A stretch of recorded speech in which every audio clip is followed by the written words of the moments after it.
harus sedia APD ya. Ada masker, handscoon, jas lab, dan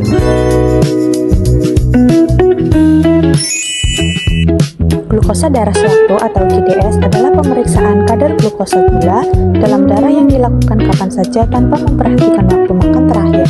Pemeriksaan ini digunakan untuk mengetahui kadar gula darah sesaat, baik pada kondisi puasa, setelah makan, maupun kapanpun pasien datang ke laboratorium atau fasilitas kesehatan.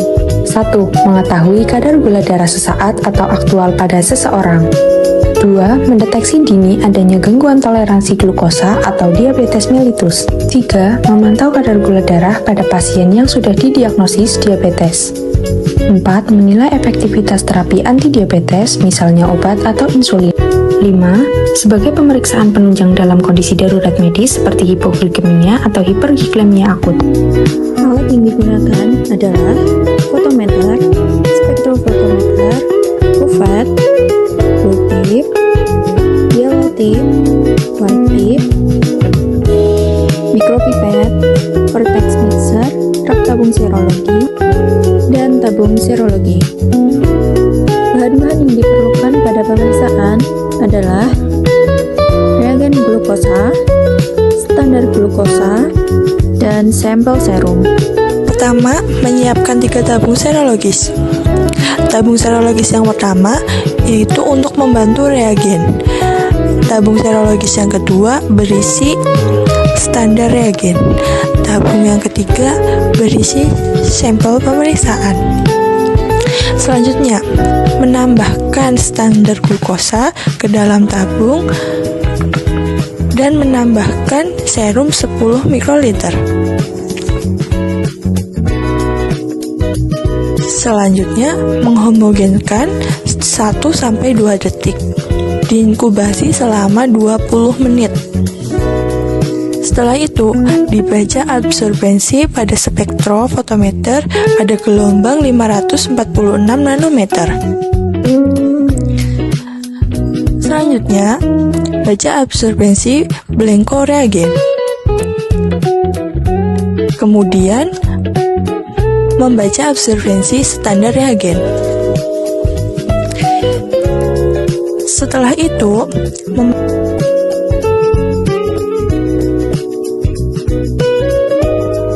memasukkan sampel pemeriksaan.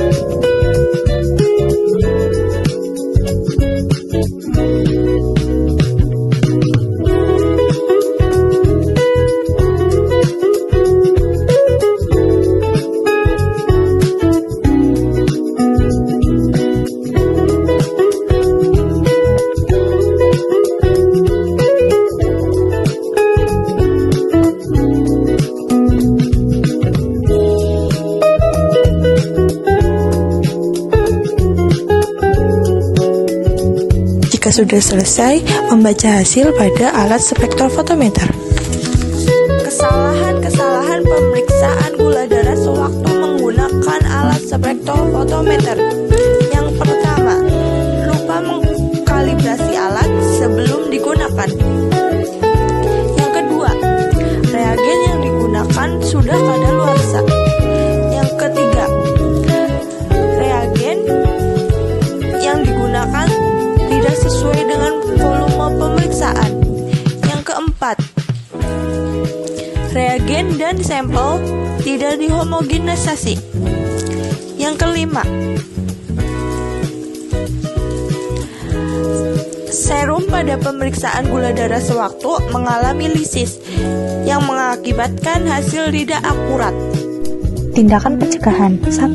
Gunakan APD lengkap, sarung tangan, masker, dan jas lab. 2. Gunakan jarum dan strip glukosa sekali pakai. 3. Buang limbah tajam ke dalam safety box. 4. Bersihkan area kerja dengan disinfektan sebelum dan sesudah pemeriksaan. 5. Cuci tangan sebelum dan sesudah melakukan pemeriksaan. pemeriksaan ureum adalah pemeriksaan yang digunakan untuk mengetahui kadar gula darah sesaat, baik pada kondisi puasa, setelah makan, maupun kapanpun pasien datang ke laboratorium atau fasilitas kesehatan. Selanjutnya ada tujuan pemeriksaan ureum. Yang pertama adalah menilai fungsi ginjal. Apakah ginjal masih bisa membuang sisa metabolisme dengan baik atau tidak? Yang kedua, mendeteksi gangguan ginjal seperti gagal ginjal atau dehidrasi. Yang ketiga, memantau terapi pasien. Misalnya, pasien dengan penyakit ginjal atau yang sedang menjalani pengobatan tertentu. Yang keempat, membantu diagnosis gangguan hati atau masalah metabolisme protein. Alat dan bahan beserta prosedur pemeriksaan.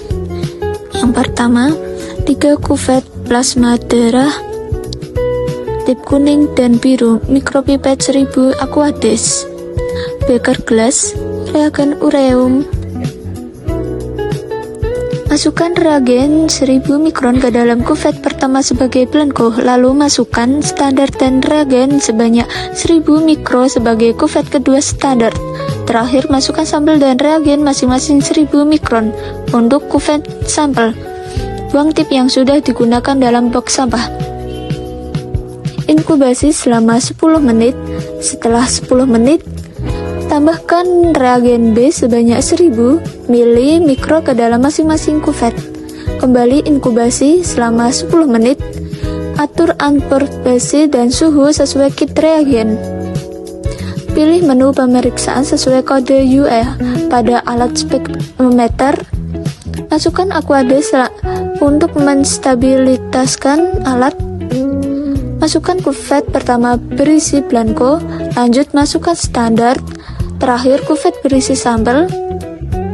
Catat hasil dari ketiga kuvet, bilas kembali dengan Aquades. Hitung hasil dengan rumus kit reagen. Di samping catat hasil. Kesalahan dalam pemeriksaan ureum dapat terjadi karena berbagai faktor, di antaranya yang pertama, kesalahan praanalitik, yaitu pada saat penanganan sampel tidak disimpan pada suhu yang tepat, sehingga ureum bisa menurun jika disimpan terlalu lama. Dan kesalahan dalam identifikasi sampel, yaitu label sampel yang salah ataupun tertukar. Yang kedua, kesalahan analitik, yaitu pada saat penanganan reagen kadaluarsa atau tidak disiapkan dengan benar, sehingga dapat menyebabkan hasil tidak akurat.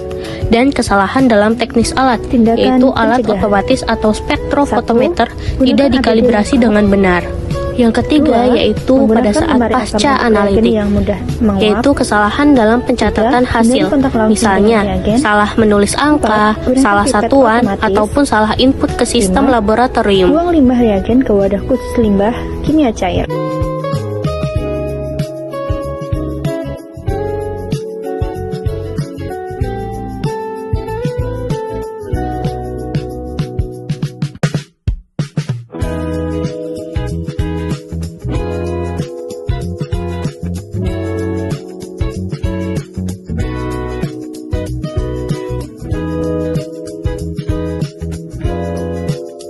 Pemeriksaan uji boraks pada makanan adalah untuk mengetahui ada tidaknya boraks pada makanan. Alatnya ada mortar dan pastel, beker gelas, gelas ukur, kemudian timbangan analitik dan aluminium foil, kemudian sendok, pisau, pipet tetes, dan batang pengaduk. Untuk bahannya ada kurkuma viver, reagen boraks 1, reagen boraks 2, lalu Aquades, dan sampel tahu bulat. Ada ambil sampel, potong menjadi kecil-kecil. Yang kedua, masukkan ke dalam tabung reaksi dan tambahkan air. Dan apabila sampel berupa cairan, masukkan 1 ml ke tabung reaksi. Yang ketiga, tambahkan 10 hingga 20 tetes per reaksi 1 boraks. Yang keempat, lalu dikocok selama 5 menit. 5. Celupkan ujung reaksi 2 boraks atau kertas ke dalam tabung reaksi. Yang keenam, ambil kertas reaksi 2 boraks lalu angin-anginkan, biarkan terkena sinar matahari selama 10 menit. Nah, jika kertas reaksi 2 boraks berubah warna menjadi merah, artinya berarti positif yang mengandung boraks, dan jika tidak berwarna merah, maka berarti negatif.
pada bahan makanan. Yang pertama, terpapar serbuk boraks. Yang kedua, tertelan atau terhirup boraks. Yang ketiga, tumpahan bahan kimia. Yang keempat, kontaminasi sampel. Pencegahannya yaitu yang pertama, gunakan masker dan sarung tangan saat menimbang atau mencampur boraks. Yang kedua, lakukan uji di ruang berventilasi baik atau lemari asam. Yang ketiga, hindari kontak langsung dengan kulit atau makanan. Yang keempat, simpan boraks dalam wadah tertutup dan berlabel. Yang kelima, buang sisa boraks dan sampel ke wadah limbah anorganik khusus.